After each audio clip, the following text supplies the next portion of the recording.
We're starting. We're starting. Finally? Wow! Great. Let's begin. Oh my gosh.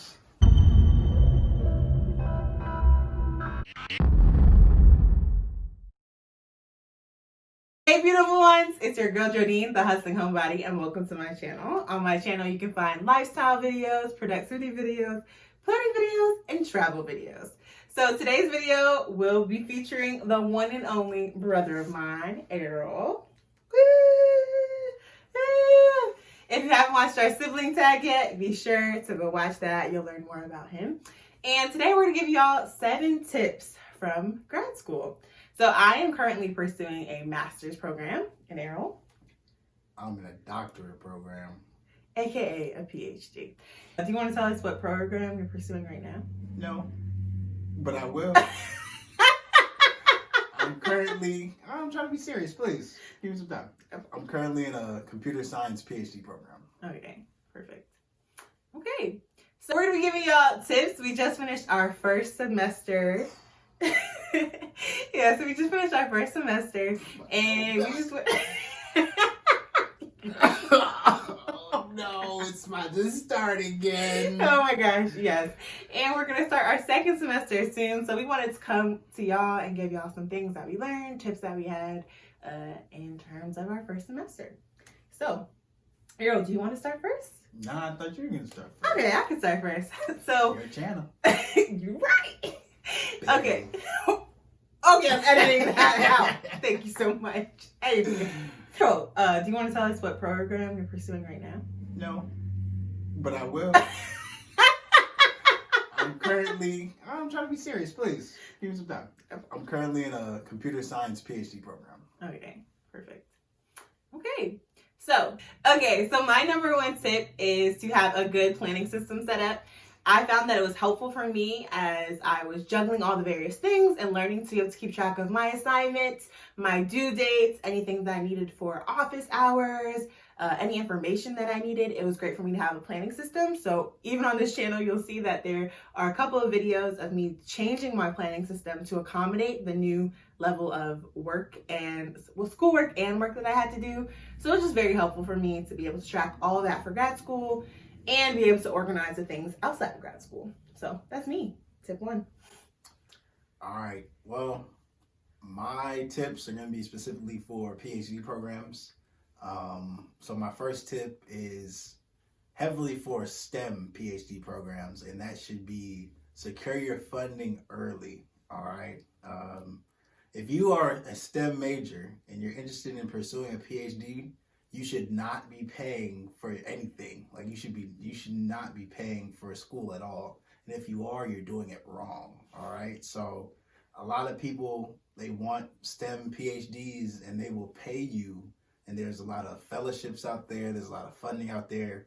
You should be getting funding from the school or some external source. And you should make sure that it's secure for your whole program as soon as possible, or else your life is going to be a lot more stressful. You're going to be scrambling around trying to secure funding, and they're going to give you a deadline when you have to start paying if you don't secure more funding. And it's just a lot of added stress you don't need on top of an already stressful program. So make sure you get your funding together, or else it's going to be bad for you. All right, tip number 3 for me is also very important for PhD programs across the board. You want to choose the right advisor. A lot of people think that school status is what matters. This is not undergrad anymore, folks. Nobody cares about that. You could go to Harvard or you could go to some other school nobody knows, but all of that matters is the research that you produce. So a PhD program could last anywhere from 4 years to 7 years, 8 years. If it takes too long, you lose funding and people don't want to keep you around. And you might get kicked out of school. So a lot of that goes into the advisor that you choose. So rather than looking at what school you want to be in, you need to look at who you work best with, because you have at least 4 years you're going to be working with them. Like, remember, you're getting paid for your research. You're getting paid to go to school. So you want to make sure that you have a good working relationship with whoever you choose to be your advisor. So don't worry as much about, getting into X school or Y school or Z school. Look more at who is your advisor. Are they interested in what you're interested in?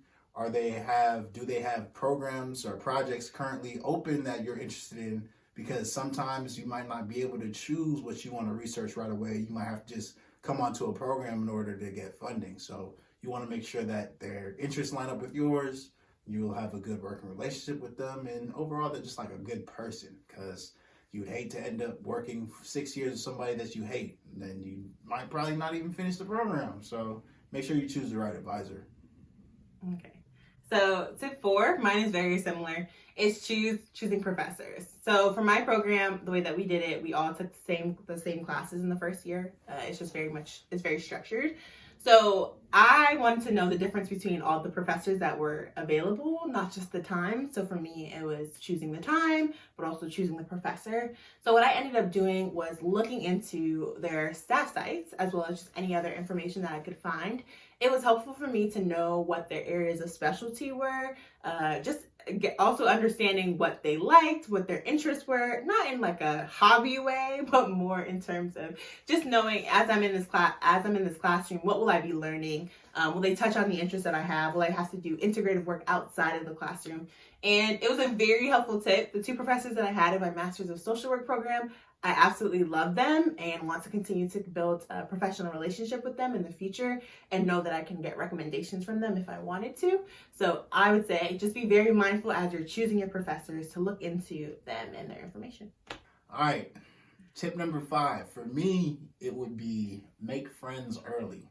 It was interesting because clearly COVID, whole pandemic going on, and everything was virtual, even though my school was trying to get people in person. That ain't gonna happen. I ain't gonna be there. But I think that one of the things that I had to learn was how to make friends virtually. Like, I'm a very in-person type of body, I guess you could say. Like, I'm very rambunctious and energetic, and I can feel people's vibes a little bit better when I'm in person. And it was harder to do that online in a virtual environment, but I was still able to make friends.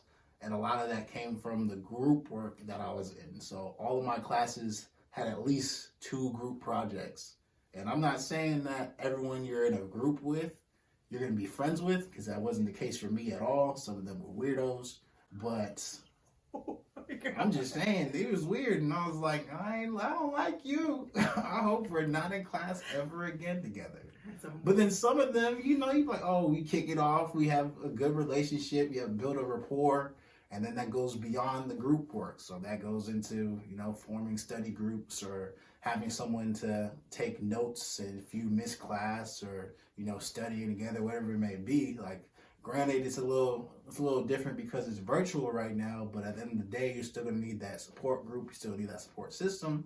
And a lot of that comes from making friends. It's pretty similar to undergrad, except a lot of the work that you do now is going to be in a group environment outside of your individual research. So make sure you're making friends, being friendly. If you're not a friendly person, you better learn, or else it's going to be rough. Okay, so tip 6.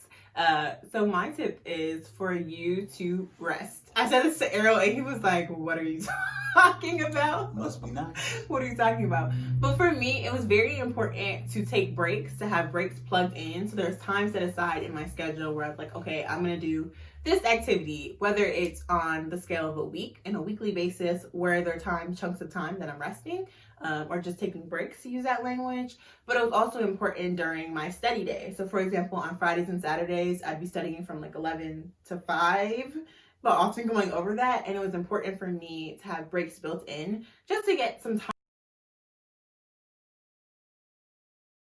It was important for me to just have like chunks of time where I was taking a break, whether that was chatting with my friend, or sitting and eating, not at my desk, just some time away from the work. So it's helpful for me to plan it on a daily basis as well as a weekly basis in terms of my schedule. So that's mine.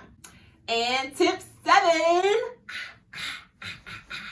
Okay, tip 7. I will let Errol start us off. All right, tip number 7. This is very important. We both agreed on this. We came to the conclusion that we wanted to end with this tip right here. You need to learn how to read when you get to grad school. And I'm not saying ABC, putting words together. I'm talking about how to make the most of your time when you have a lot of reading to do and very little time. I'll tell you right now, you do not want to read every single word in that assignment or every single word on that book, because that will take you hours upon hours, especially if you're trying to annotate, if you're trying to digest the material. You really need to learn how to highlight what's important and what's not. So, if, for instance, to be specific, if you're reading something that's research-based and you want to see if it's related to your research, you want to first start with the abstract, because that's going to tell you what the study did, how they did it, and the conclusion of it. So it's going to give you a nice brief overview of what's happening and give you some insight. If there is no abstract, you want to start with the introduction just to get a little brief understanding of what's going on. In there, it's probably going to be about the same as the abstract, but it's going to be a little bit longer. Some of them might range from, a couple paragraphs to a couple pages, depending on how long the introduction is or what the medium is that you're reading. So you want to start there. After that, if you still are interested in it, then you could go straight to the method section, or the results section. I prefer to go to the results section because you cut out what they did and you cut out what they got. And at the end of the day, you want to know what was gained from the study more than how they did it. Because let's say you read how they did it, but you end up seeing in the results section later that, they didn't get the results I was looking for, or they didn't end up with the same thing I thought they would. You want to go straight to the results and be like, okay, now I see what they got and I need to know how they did it. So it's always important to see what instead of how. So I'd say that for sure. Pass it back to Jodine. Talk about just more general reading. Yeah, so I would say as someone in the social sciences, even for end of term papers or midterm papers, Errol's tips are very helpful because we do similar things as we're looking over research articles. So some good stuff there, Errol. I would say in general for my other programs, there's often for your field, there's a specific way to read. So for one of my programs, like theological reading, theological reflection, I had one of my friends, Zoe, shout out to Zoe, who sent me resources on how to read that. I have another friend, Kristen, who highly recommends a book called How to Read a Book. And hopefully I said that right. If not, I'll just put it somewhere in there. But it's very important to know how you're going about reading the material. It was very important also for me to learn how to skim, because I was very much I'm going to read every word. I'm going to take my time, highlight, take a bunch of notes. And I need to adjust that based on the amount of reading I was doing this semester or last semester now. So definitely learn how to find a way to be productive as you're reading, as Errol said, and efficient, because you don't want to be spending a lot of time reading things that you don't need to know the depth of. Another tip is sometimes your professor will tell you what you're looking for as you read, or in my syllabus, I don't know if this is true for yours, often there's like a heading of a topic that you're looking for, so that will shape the information that you're taking in. So I'm like, okay, we're reading on X topic. How does this fit into that topic for this week? So definitely skim, definitely be intentional in terms of how you're doing it. And that's our 7 tips for now. So definitely make sure you like this video, press the subscribe button. You can comment below if you'd love to see any more videos like this in terms of grad school. We're not sure when we'll see Errol again, because he'll be in his semester and we live in different states. But definitely subscribe to the channel and comment in terms of any other things that you'd like to know. So, Errol? Yeah. Any final words? I got a few off the top of my head. Hey, you at home. It's your boy. And if you're watching this video, it might be very well that you're about to embark on a journey into graduate education. There's nothing to be afraid of. There's no need to be nervous, because you're ready and you're prepared for this. You went through undergrad. And at the end of the day, honestly, if you made it through undergrad, you can make it through grad school. It's very similar. It's more specific in terms of what you're studying. But the good news is now you're focused on what you want to be focused on. There's no GEs. There's no requirements you have to fulfill before you start what you're actually interested in. You're jumping in straight into what you're passionate about and what you want to do in your future. So this is a great investment. This is a great start for you, and just enjoy it. At the end of the day, like Jodine said, we dropped some good tips on you guys, but at the end of the day, grad school is whatever you make it. So you go out there and you be great. God bless. God bless you. And happy holidays. You know, Christmas, New Year's, all that good stuff. That's right. Anyways, goodbye, y'all. Until next time. Peace.